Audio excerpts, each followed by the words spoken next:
Today we'll be talking about the data centers. So I think this is an interesting topic to a few of you.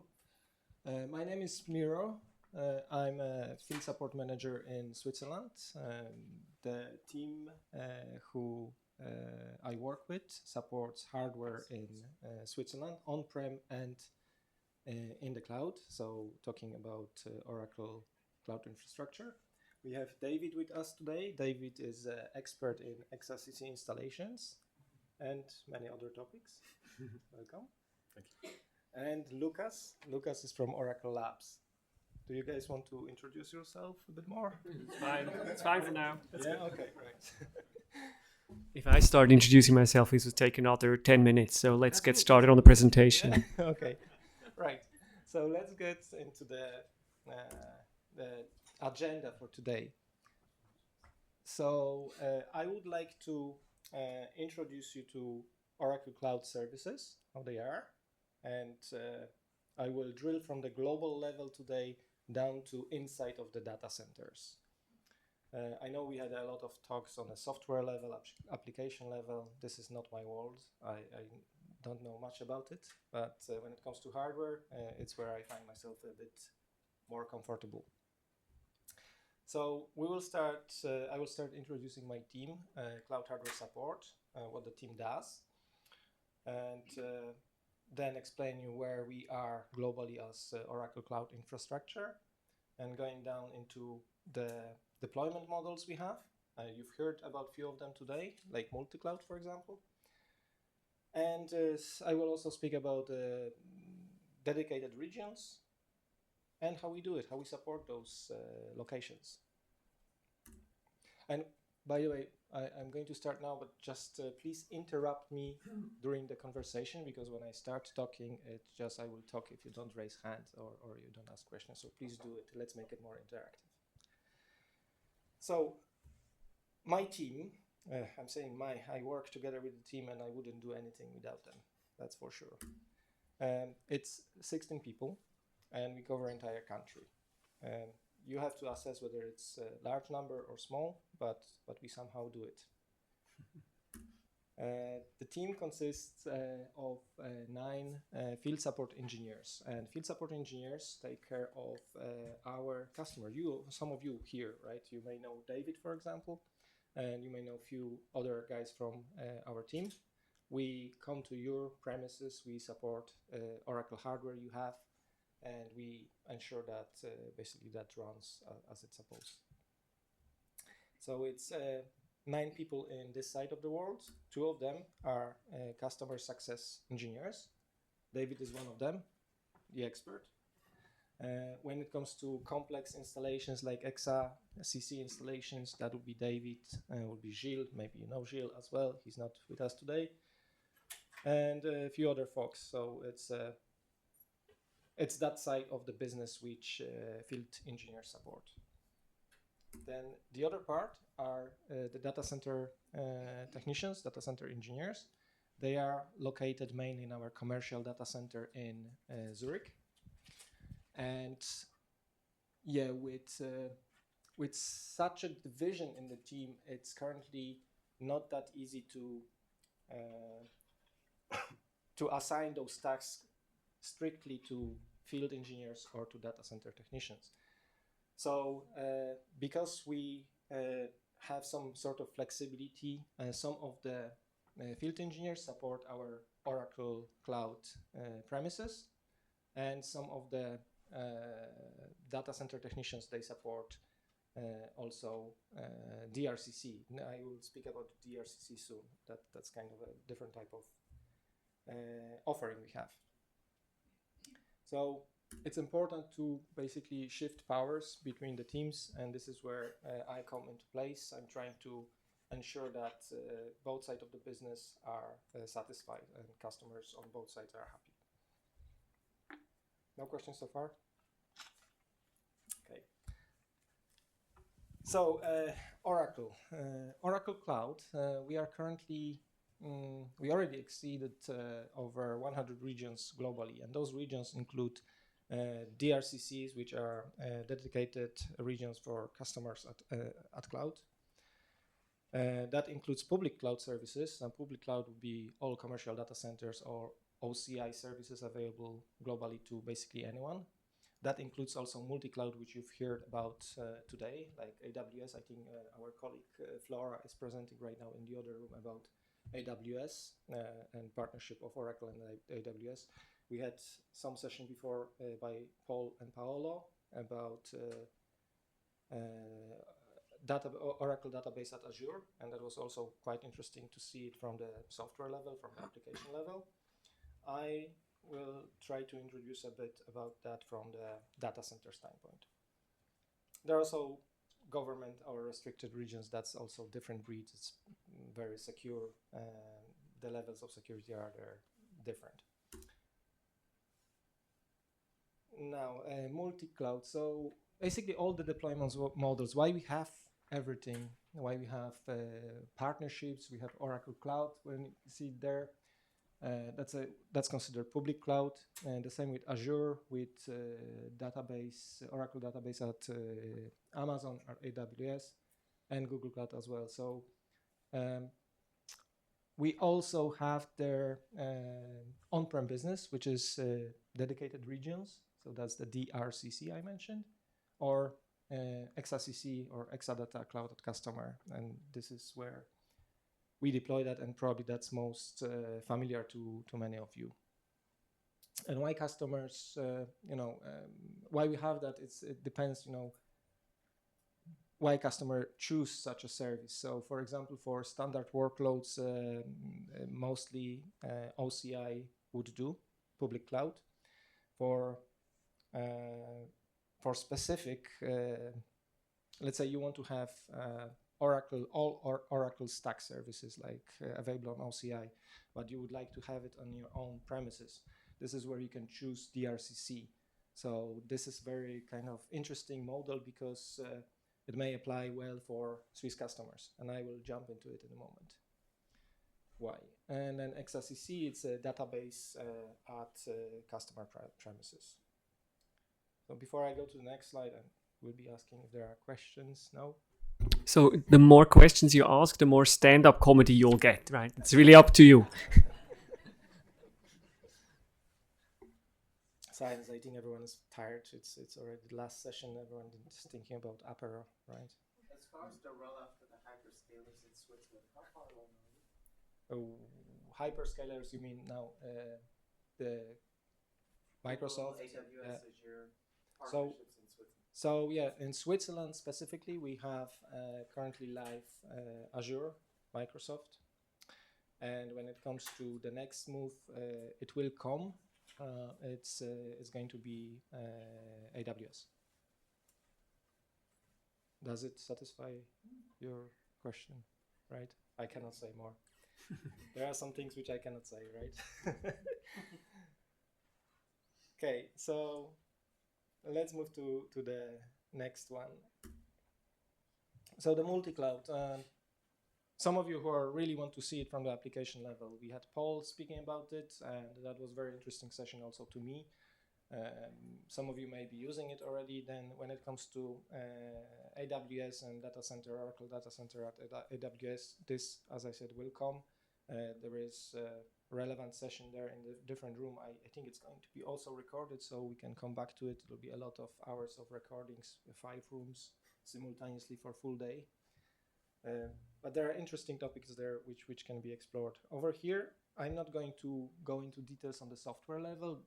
This information here is what you can find online, what you can find in the brochures. What I want to talk here about is about the hardware perspective, how it looked like in the hyperscale providers' data centers. So to many people, Oracle database at Azure, for example, it's a matter of software integration. But in fact, it has to be on the hardware level. So what we do, we place our racks, our Exadatas or other hardware inside of the data centers of our partners currently, Microsoft, AWS, or Google Cloud, and they have to be inside of that data center to maintain very low latency and to basically ensure that we have a high performance of services. So if you think that if you would have those services, let's say Oracle hardware in different location than Microsoft hardware, then the data which will travel simultaneously between those two sites, two regions, the latency will build up and the experience for customer will be terrible, right? So that's why to ensure great experience on the customer level, there is virtually no difference for the customer to know that basically those hardware are next to each other. It's like one platform, so it's very seamless experience. And yeah, in the multi-cloud level, security is also very enhanced. It's not only policies which come from Oracle. So each of such a hyperscale providers, we have different. Mainly we have the same security level, security policies, but there are some minute differences. And if you think that, let's say we put our racks into Microsoft data center, we need to adhere to their security protocols, but we also follow ours, right? So they overlap, but they also extend to a certain level. So it's Paul and Paolo were talking that the data is super secure. It is super secure on the software level, but when it comes to hardware, it's nearly impossible to basically get there. That's that. Quick follow-up question here, Miro, if I may. Like you said, like the rules are sometimes different. Mm-hmm. Are there sometimes conflicts as well? Like, you know, Microsoft says you have to do X and Oracle says no, you have to do Y, and like they conflict with each other, or like how do you address those challenges? I wouldn't say it's a conflict. What example I can give you? For example, in one of the site has metal detectors, for example, to enter the data centers, right? The other site doesn't have them. So should we use them or not? Should we, try to push to each other direction? No, not really. What we apply is basically the higher level of security. So if one site requires metal detectors before you enter the data hall, then we apply it across the board, and that's how it's used. Does that answer your question? How do you bring in the tools then when there's a metal detector? Oh yeah, that's a good question. Tools or hardware, right? Because you need to also bring, let's say, memory modules or hard drives into the data center to replace them from time to time. They fail, right? So in such a cases, there is a list of approved hardware and tools, and this is, it cannot be anything from outside of such a list, right? If there is a need that may happen, that there is something which, let's say, during the design, somebody didn't expect that it needs to be brought into the data center, then it has to go through the levels of approval, and it goes quite high. It has to be approved on both sides, on one multi-cloud provider and the other one. Could that result in delay or service outage for a couple of days until the hardware replacement gets approved? No, that's not the case. So the thing is that imagine that you have, let's say you run X11 exadatas in the data center, right? And there is a list of hardware which may need to be replaced. That includes simple things like DIMMs, like hard drives, SSDs, motherboards, certain cables. That's all approved. The other thing is that in such a spaces, we don't need to bring in every single part every time, right? We have the parts inside available for urgent replacement. So if something is broken, you just go and replace it. Obviously, it may take an hour to get there, get to the data center and replace it, but it doesn't cause outage because it's basically cloud where with the full redundancy and backup services. So one server, even one rack down, doesn't really affect anyone. Does it answer your question? Cool. Just another follow-on question when it comes to data protection and data privacy. Like Oracle has very strict and stringent and more leaning towards the customer, has more control of it, where other providers are a little bit more lax and more US government friendly. So just to repeat the question, maybe the question was like Oracle has stricter rules on data protection, and you think like other providers are. They can lock it down. They have the onus to add additional security on top of what we provide. But like supposedly, if the U.S. government says we want access to the data, Oracle can always say we don't have it, right? But in other providers, like in Microsoft, they can't guarantee that, and they have provided information to external government agencies on request. What's the rule when you're in a? Well, so I think it's I cannot really answer that because I not qualified basically on those security levels. I don't know what agreements Oracle had with the U.S. government or what Microsoft had, right?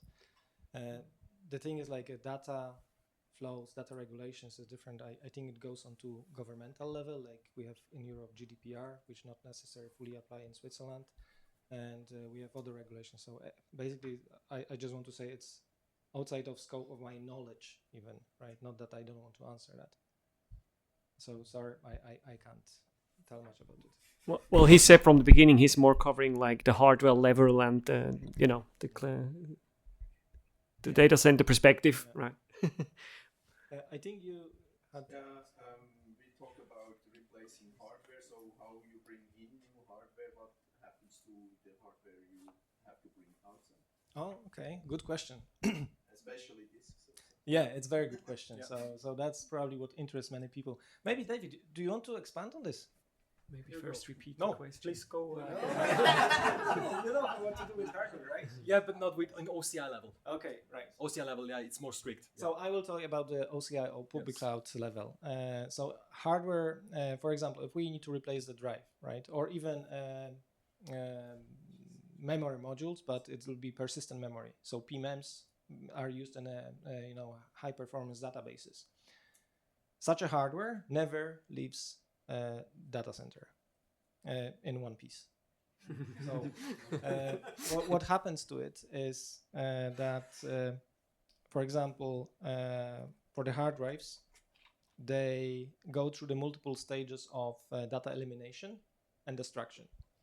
And for example, if we talk about the, let's say, standard HDD, which is the spinning drive, it has some metal plates inside or metallized plates inside. So the levels of destruction for those hard drives is first needs to be degaussed. And degaussing is a process of using very high magnetic or electromagnetic fields to basically destroy it on the level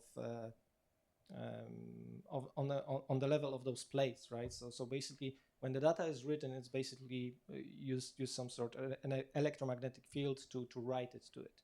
When you put really strong magnetic field into it, all the atoms or whatever it is, molecules on those plates are going in one direction. So everything basically it's useless, right? You cannot use the drive anymore. But that's not sufficient. And after degaussing, such a drive is going to be shredded. And if you think about shredding a paper, we've seen actually you have a memory of that video outside there, right? So when it comes to paper shredding, you have some levels of security there, how big the pieces are coming out of the, when you shred the legal document, let's say it. And the smaller it is, the higher level of protection. In a hard drive, for example, the level is, for the hard drive, I think the level is 80 millimeters. So the pieces, when after shredding the hard drive, the pieces of that which comes after is a mix of glass, metal, whatever pieces in it, they cannot exceed certain levels. And in this case, in a standard data center, it would be 8 or 9 millimeters, if I remember correctly. So it can leave the data center, but in the form of basically useless dust. And when it comes to other devices, SSDs, those levels, the SSDs, you don't degauss them because that process doesn't eliminate much of the data on it. It can break it, but it's not really eliminating data. But they are still shredded, but they are shredded in smaller pieces. So that's what's happened in the data-bearing devices before they leave the data center. And you recycle them? Yeah, of course. Well, what we use, it's done differently. It could, for example, in larger clusters, and let's say in the US, when you have Phoenix or other Chicago areas, where you have big data center, that data destruction happens on site. When it comes to smaller data center, even smaller, I'm talking even Frankfurt, which is big enough, but you have many locations of the data centers. In such a places, we have contracted vendors who come in and they basically take care of the destruction. This is under Oracle staff supervision.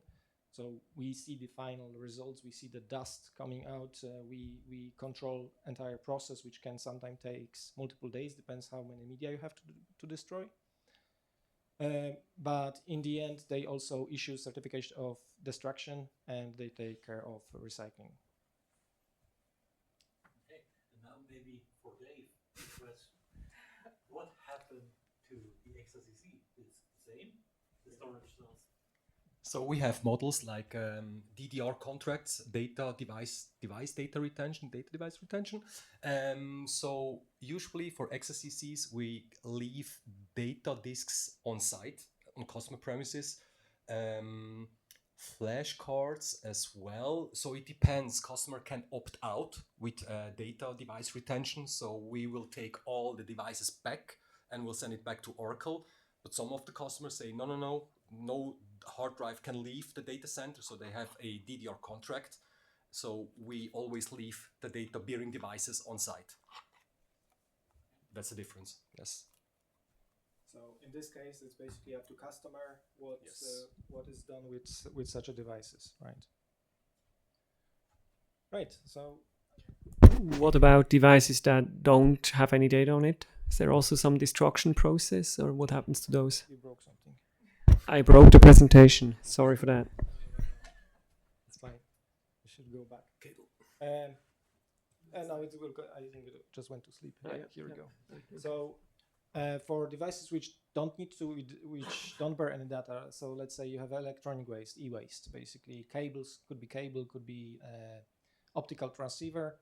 This it's known that there is no memory writable elements in it, and these devices can be removed. There are three levels going into depth. There are three levels of devices, at least in our infrastructure. One is we use color coding, so it's red, which is all the media which must be destroyed. Then there is green, which can be removed, like the optical transceiver. And then there is something in between, which we call we use yellow color for classify those. And this could be, for example, a switch, right? A switch may have some SD card or some memory element, which is removed and destroyed as supposed to be. But before that happens, that such a switch also is getting, we call it sanitization. So it's on a software level. All configuration is completely wiped from such a switch. Who asked that question? You? Me. Okay, so I think we went in depth. That looks like One more question over there. Yeah, what about PMEM? Yeah, PMEM is persistent memory. So in this case, it's treated like a hard drive. It's red. Cool. So now we go into the DRCC, which is basically mini cloud, Oracle Cloud, and all full stack service of OCI in customer's data center. Customer can choose the place, location, contract with the data center provider, may have its own data center as well. And what we do, we build basically hardware. From hardware perspective, we bring in the racks. We ensure that the security levels are on the minimum level required for OCI, which minimum is quite high. And the flexibility for customer is actually where the data is stored and where the workflows are stored. So what I was saying earlier, for Swiss customers, Switzerland has different regulations than most of EMEA. And in this case, it's a kind of advantage for or selling point for some of the customers that the data is in Switzerland and it's not processed abroad, right? So in this case, the RCC model allows to have that because the data is not sent anywhere. It's within the region customer specifies within the data center of customer, basically. So it's useful for industries like banking, for example, insurance, pharma, yeah, some sort of healthcare or even government or organizations. And that's why I mentioned Switzerland, because we have different regulations. We know it's beneficial to some of the customers to keep the data in Switzerland. And this cloud model, I think it's very interesting for some of the customers here. Okay, move on. No questions? Let's move on. Now, security, right? You can read that little comment there taken from Google in the blue highlighted there. So I found it funny going through, one day I was trying to find one of the data centers which we basically started to support. And I found it on Google, right? It's not that easy always to find it. Sometimes they are shown on maps, sometimes not. But I found funny, there was one of the comments there. Probably it was a delivery guy from, I don't know, FedEx or somewhere, right? And tried to deliver a part to the data center. And you can see the comment from a perspective of somebody who just bringing a part to such a place. So yeah, I just wanted to share that and now talk a bit about the security within the data center, physical security. There is more elements into, key elements which build data center, which must be there to have the data center existing. One of them is security, and because we only have certain time there. Oh, okay.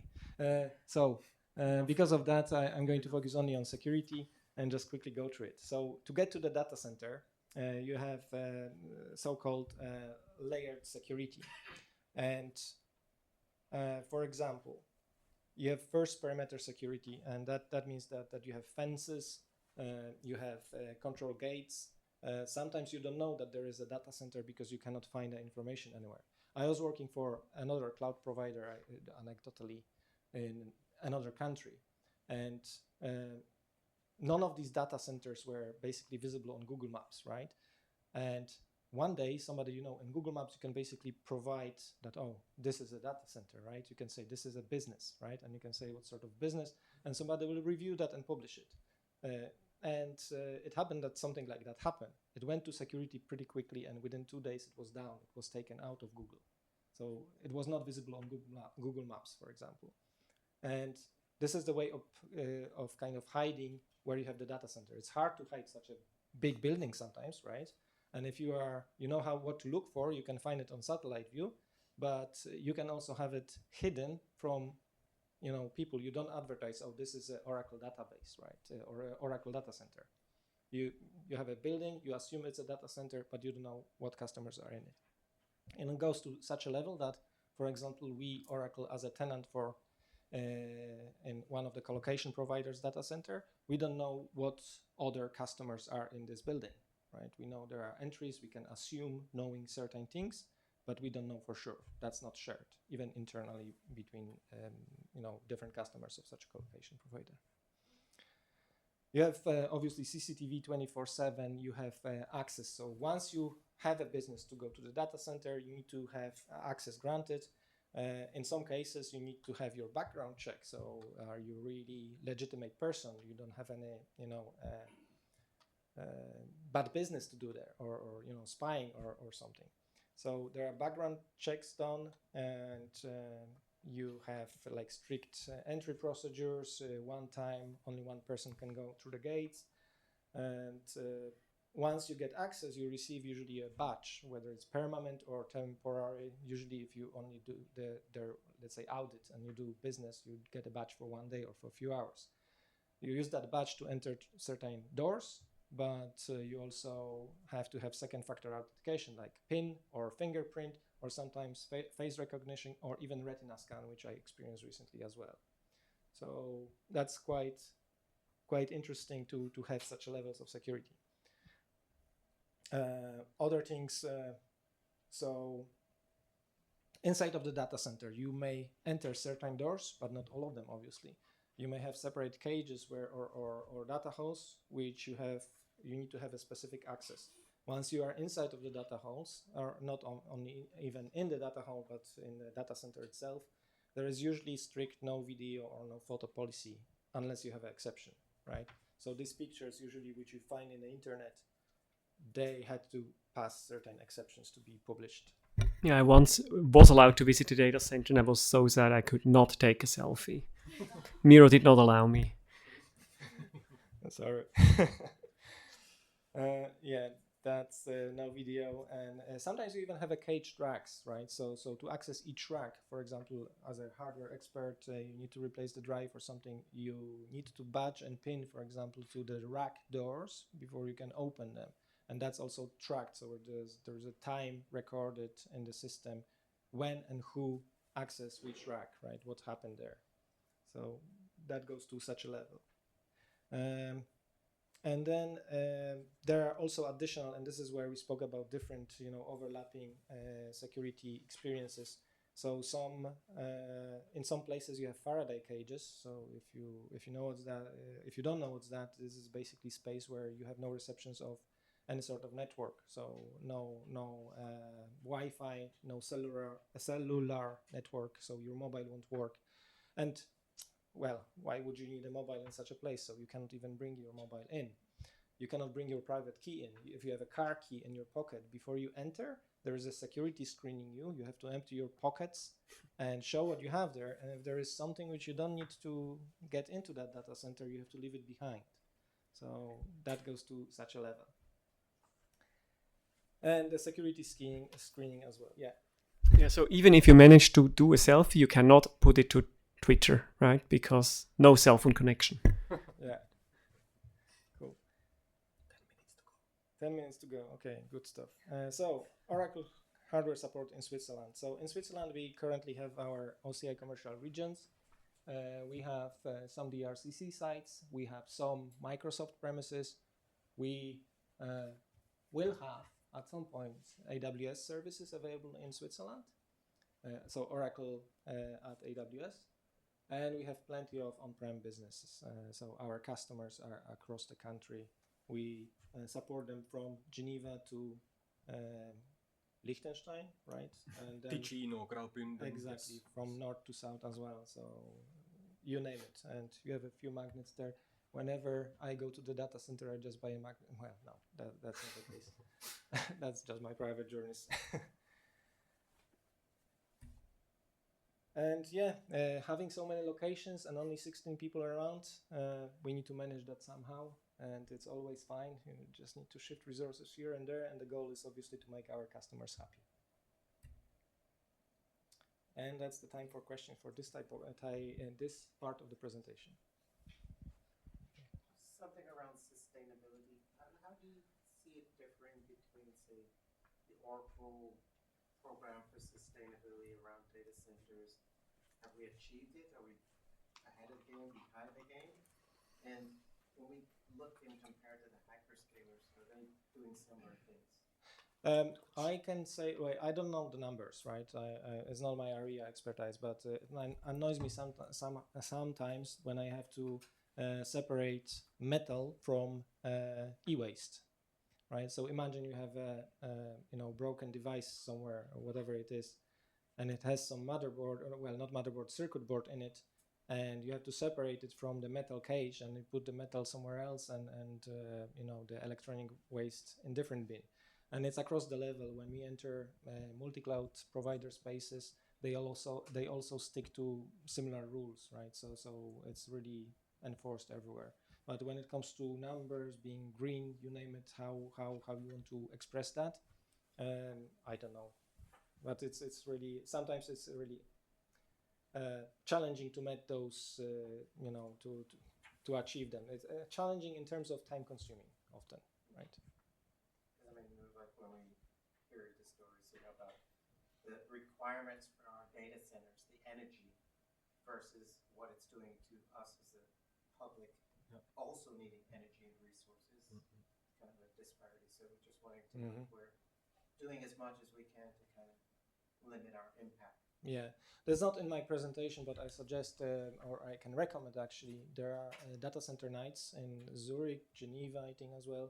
you can join such events. It's like, you meet a lot of people from areas of sustainability, data center builds as well. Definitely events like that expand knowledge in certain areas. I have a question. Yes. Given the data centers of customers that you have seen, do you consider the Oracle data center more secure, just as secure, or less secure? Well, Lucas, you can say something about Oracle security, right? Well, I can say first of all, the list that he showed is not an exhaustive list, right? So don't take this as if I check all of these, I can break into a data center. Don't try, dangerous. And so I just was allowed to visit the Oracle business data center. You need a very good justification to get there, just to be clear. So don't write me emails that you want to get there. Not possible. My justification is that my apprentice works there. By the way, I will show a slide about the apprentices. But it was very, very secure. I felt very, very much scanned, and I was afraid in the end that Miro would offer me the red and the blue pill and or shoot me right away. He didn't, so I can make it here today. Very glad for that. But it's definitely very secure. Yeah, not sure about the other, field data centers, but at least from the stories I heard from your guys, it depends, but sometimes also very, very tough to get in. Yeah, when it comes to customer field business, it would be depend on the customer. So customer can define that. As David was saying about, how media drives are treated by customers. What that's the choice of customer. But I think at this point, it's a part of a presentation. What are you going to talk about? Yeah, I can spend the last few minutes because we also had that in the abstract Oracle Labs. And what do we have to do with the cloud? Very, very briefly, those of you who have seen talks by me before, they are aware that we don't only have like data center people in Switzerland and like sales people and so on, but we do actual some research and development in Zurich, not in Bern. I'm sorry for those who are in Bern, but like in Switzerland / Zurich. There are mainly two groups of people. So there's Oracle Labs Zurich. Oracle Labs Zurich is part of a global R&D team within Oracle. We have a significant footprint in Zurich. And a focus is really making the cloud more secure and more efficient. Those who have been following for a longer time, like we had other focus pillars as well, but now it's focused on the cloud. Well, because the other part that I'm not going to talk about much is the Zurich development teams. And this is a 3-digit number of people. That's how HR tells me I can say it, right? I cannot provide more details than that. They're in Prime Tower and Circle, so both are Zurich offices. And they work on many fields. Many of them work on different features and areas of Oracle database, like AI agents in the database, inference, vector search in memory graph, JavaScript. So for those who remember, JavaScript is something I talked a lot about. And so some of these teams used to be in labs and now are part of the Oracle database organization, but it's one Oracle at the end of the day. Then we also have a Graal VM Fox there, MySQL HeatWave, for those who know that, and the Java platform. And I think we even have some person of the Java platform team today, no? Anyway, sorry, I may have, yeah, okay. Good, you see, like, we often have a lot of interns as well, and we have monthly breakfasts, and we really have a good time there at the Prime Tower office. And so what is this research about? Well, we do, even within labs, we do research and then kind of research-driven development. The research, of course, it has AI in every bullet point. I forgot to put the bullet point in the last bullet point, but of course we use AI there as well. But it's always about how to make use of AI. We stay in the control seat, of course, but we want to use it to find inefficiencies in data center operations, make them even more greener, right? To up to your point. Propose mitigations or solutions. We look at how we can increase energy efficiency of the cloud hardware, right? How to smartly turn it off when not used, and when to turn it on again and that stuff. We also do use AI for predictive maintenance, right? Trying to predict when hardware will fail before it actually fails. And then find a process, ideally an efficient one, to replace that up front. And then, of course, like Oracle is building up, as you may have read in the news, right? A lot of GPU data centers. And with GPUs, it's even more crucial as they consume a lot of energy just to make that as much efficient as we can. Right, and then like we have some research-driven development in the Zurich teams. One of them is the application. One of the things that we develop is the application dependency management service. That's a public-facing OCI service for improving the software supply chain security of your code. So in that part, so what this can do is run what we call an audit. So look at your software, look which third parties it's using, and then comparing that to known vulnerabilities, and then tell you, hey, this version is very dangerous, or that other version is also vulnerable, not that dangerous, but still vulnerable. And then in the second step, there's also a remediation step that would even kind of create a pull request for you and kind of tell you, this is how you have to change your POM file, or like how to change your NPM modules, or whatever language framework you use. You have that service. Then another. So that's kind of to make sure that the code that you pull in from third parties is secure. But some people do malicious stuff, not with the code itself or injecting bad code, but injecting just bad builds, right? So they tell you this is, I don't know, Neo4j version X, this binary, but it's something else. Or it is that, but it has some additional malicious code in it. So that's why we have a huge effort to build from source, including source provenance, right? Some of that is internal and is used in Oracle Cloud. Some of it is external. For instance, this project Macaron, which is interesting stuff that you can use to make your builds secure. We have a lot of open source code at Oracle. You may or may not know. I mean, Oracle database is not open source, despite where is he? Christoph always asking me, right? It's not open source, but we do a lot of open source.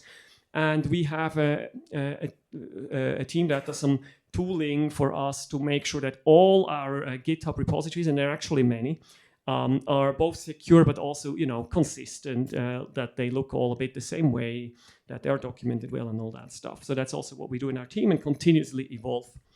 And then last but not least, every Oracle product that uses third-party code has to get approval for each and every of that third party and gets tracked. And this tool that also gets continuously evolved, that's also in labs, because there is some research aspects of it.